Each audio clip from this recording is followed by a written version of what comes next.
मार्करवाडीच्या पवित्र भूमीमध्ये त्यांचे या ठिकाणी आगमन।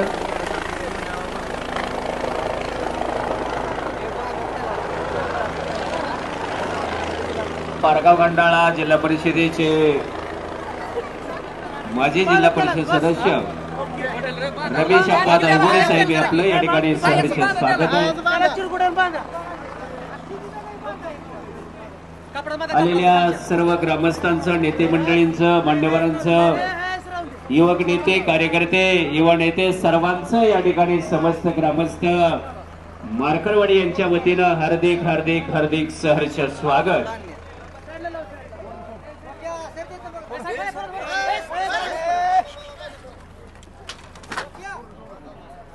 हे पहा, प्रसार माध्यमाचे जे प्रतिनिधी आहेत त्यांना स्वतंत्र बसण्याची व्यवस्था करण्यात आलेली आहे। स्टेजच्या उजव्या बाजूला त्यांनी सर्वांच्या ठिकाणी येऊन स्थानापन्न व्हायचं आहे, बसून घ्यायचं आहे। प्रसार माध्यमाचे जे प्रतिनिधी आजच्या संवाद मेळाव्यासाठी उपस्थित आहेत, आजच्या या संवाद मेळाव्यासाठी महाराष्ट्र विधान परिषदेचे माजी आमदार, एक अभ्यास व्यक्तिमत्व ऍडव्होकेट अर्जाप्पा रोपनवर साहेब यांचे या ठिकाणी हार्दिक हार्दिक सहर्ष स्वागत।